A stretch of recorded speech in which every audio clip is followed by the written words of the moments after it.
حضور صلی اللہ علیہ وسلم نے نا فجر کی نماز پڑھائی، فجر کی، اور حضور فجر کی نماز پڑھا کے فرمانے لگے بھئی کسی بندے نے روزہ رکھا ہوا ہے؟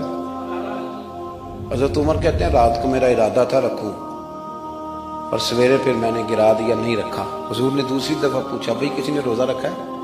تو حضرت صدیق کے اوپر نے ہاتھ کھڑا کیا، عرض کی یا رسول اللہ میں نے رکھا ہوا۔ آپ حکم نہ دیتے تو نہ بتاتا، پر روزہ رکھنا بھی آپ نے توجہ دلائی ہے تو حکم بھی آپ کا بتاؤ تو بتا دیا۔ حضرت عمر کہتے ہیں حضور نے فجر کی نماز پڑھائی، فجر کی۔ دوسرا سوال پوچھا بھی کسی نے کسی بیمار کی تیمارداری کی ہے؟ تو حضرت عمر کہتے ہیں میں نے فٹافٹ عرض کی یا رسول اللہ ابھی تو نماز فجر پڑھی ہے، تو اب گھر جائیں گے تو تیمارداری کریں گے۔ تو حضور نے فرمایا عمر تو ذرا ٹھہر جانا، جلدی نہ کرنا، اور ٹھہر نہ، ذرا رک تو صحیح۔ تو حضرت عمر فاروق رضی اللہ تعالیٰ عنہ فرماتے ہیں میں چپ کر گیا، حضور نے فرمایا بتاؤ بھی کسی نے تیمارداری کی ہے؟ تو صدیق اکبر نے ہاتھ کھڑا کیا،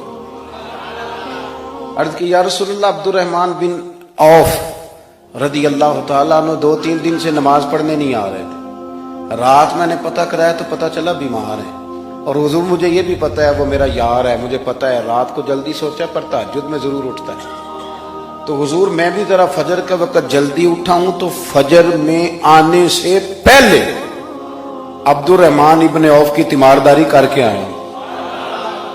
حضرت عمر کہتے ہیں میں نہ ہلکا ہلکا ڈھیلا پڑ گیا۔ حضور نے تیسرا سوال پوچھا، فرمایا کسی نے کسی مسکین کو کھانا کھلایا؟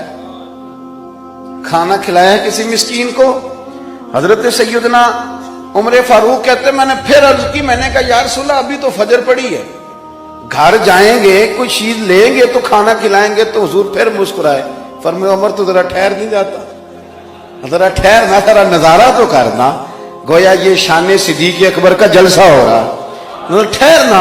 حضور نے پھر پوچھا بھی کسی نے کسی مسکین کو کھانا کھلایا ہے؟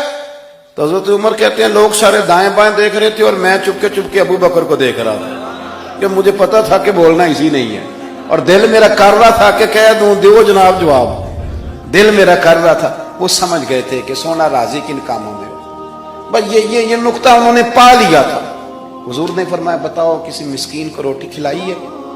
تو جناب سیدنا صدیق اکبر نے ہاتھ کھڑا کیا، عرض کی یا رسول اللہ سویرے اٹھا ہوں تو چھوٹا بیٹا بھی اٹھ گیا تھا، اور میرے وضو کرتے سنت پڑھتے ماں سے کہنے لگا بھوک لگ رہی ہے، تو ماں نے 2 روٹیاں بھی پکا دی، تو حضور ایک اس نے کھائی دوسری اس کے ہاتھ میں تھی۔ جب ہم نکلے ہیں نا گھر سے تو دروازے پہ ایک فقیر کھڑا تھا، مسکین کھڑا تھا، کہہ رہا تھا رات سے بھوکا ہوں، کوئی دروازہ کھلنے کا انتظار کر رہا تھا، ابو بکر سب سے پہلے تیرا ہی کھلا ہے۔ تو حضور میں نا اس مسکین کو ایک روٹی کھلا کے آیا ہوں۔ حضرت عمر فاروق کہتے ہیں میں نے گردن جھکا لی، اور میرے رسول کریم نے فرمایا اے اللہ میرے ابو بکر پہ رحم فرما، اللہ میرے ابو بکر۔ وہ سمجھ گئے تھے، مزاج شناسات سمجھ آ گئی تھی کہ حضور کن باتوں میں، اور نہ اپنے اوپر وہ سارا کچھ طاری کر لیا تھا انہوں نے، طاری، ان کی ادائیں بالکل ڈھل گئی تھی نبی پاک کی ادائیں۔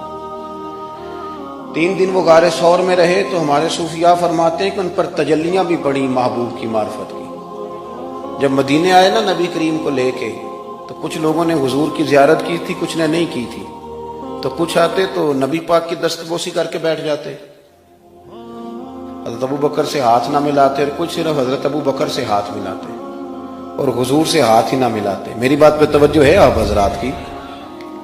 تو کچھ لوگوں کو نا شبہ ہونے لگا، وہ معاذ اللہ سمجھنے لگے کہ شاید یہی اللہ کے رسول ہے۔ حضرت صدیق اکبر یہ کیوں شبہ ہوا؟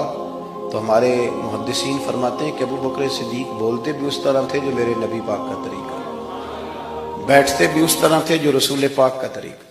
کہتے ہیں انہوں نے امامہ باندھا ہوا تھا تو جو امامے کا پیچ حضور کا ڈھیلا رہ گیا تھا ان کا بھی ڈھیلا رہ گیا تھا، اس طرح اپنے آپ کو مزاج میں ڈھالا تھا، تو من شدی من تو شدم، میں اس طرح ڈھالا تھا مزاج میں، اس طرح کہ کوئی فرق ہی نہیں نظر آتا تھا۔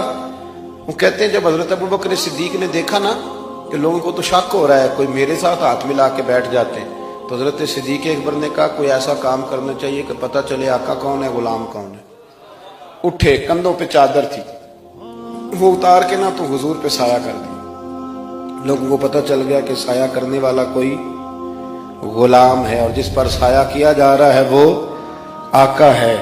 کیا خوبصورت نقطہ لکھا ہے مفسرین نے، شارحین فرماتے ہیں تھوڑی دیر کے لیے، تھوڑی دیر کے لیے، تھوڑی دیر کے لیے حضرت ابوبکر صدیق نے حضور کے سر انور پر اپنی چادر کا سایہ کیا تھا۔